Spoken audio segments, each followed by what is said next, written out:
On November 18th, 1861, a young lady named Julia Ward Howe traveled with her husband to Washington, D.C. Her husband was a noted American hero of the Greek Revolution of almost 40 years earlier. There's a big gap in terms of their ages. And they were traveling there so he could advise the Union Army and President Lincoln as to strategy and some other things. So what she writes. I distinctly remember that a feeling of discouragement came over me as I drew near the city of Washington. I thought of the women of my acquaintance whose sons or husbands were fighting our great battle, the women themselves serving in the hospitals, or busying themselves with the work of the Sanitary Commission. My husband was beyond the age of military service, my eldest son but a stripling, my youngest was a child of not more than 2 years. I could not leave my nursery to follow the march of our armies. Neither had I the practical deftness which the preparing and packing of sanitary stores demanded. Something seemed to say to me, you would be glad to serve, but you cannot help anyone. You have nothing to give, and there is nothing for you to do. Yet because of my sincere desire, a word was given me to say, which did strengthen the hearts of those who fought in the field and those who languished in prison. We were invited one day to attend a review of troops at some distance from the town.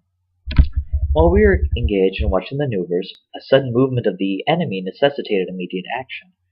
The review was discontinued, and we saw a detachment of soldiers gallop to the assistance of a small body of men who were in imminent danger of being surrounded and cut off from retreat. I pause here, parenthetically, to insert that the Confederate troops, Washington, D.C. is in Virginia. Virginia is a Confederate state.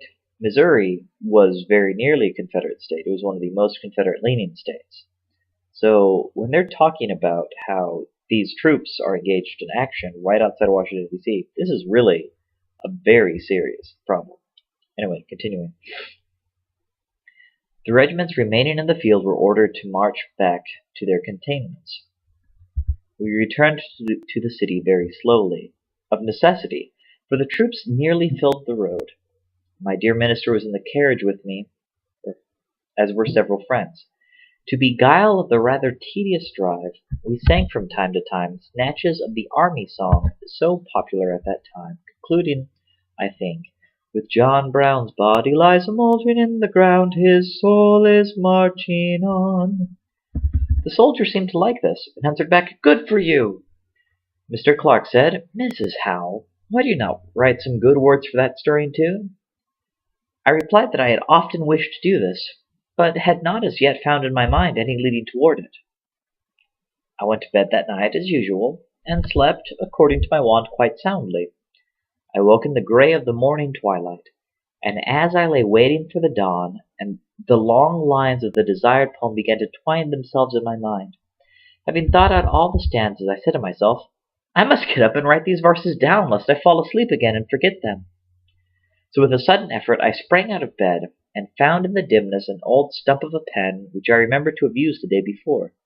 I scrawled the verses almost without looking at the paper.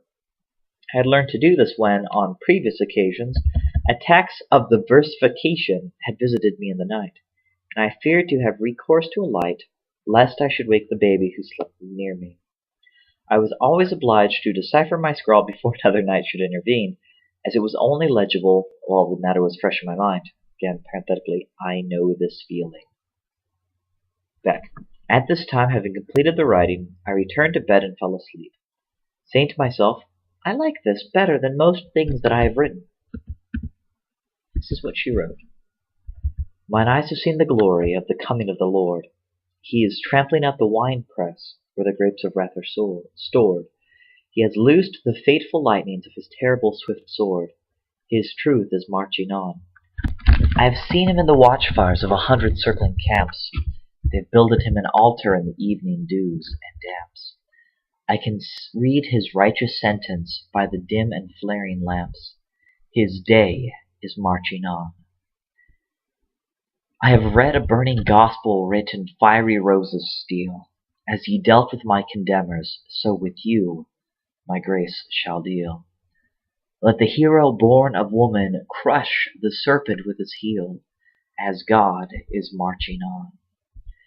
He has sounded forth a trumpet that shall never call retreat. He has waked the earth's dull sorrow, the high ecstatic beat. Oh, be swift, my soul, to answer him. Be jubilant, my feet, for God is marching on. In the whiteness of the lilies he was born across the sea, with a glory in his bosom that shines out on you and me. As he died to make men holy, let us die to make men free. Our God is marching on. He is coming like the glory of the morning on the wave. He is wisdom to the mighty, he is succor to the brave. So the world shall be his footstool, and the soul of time his slave. Yes, God is marching on.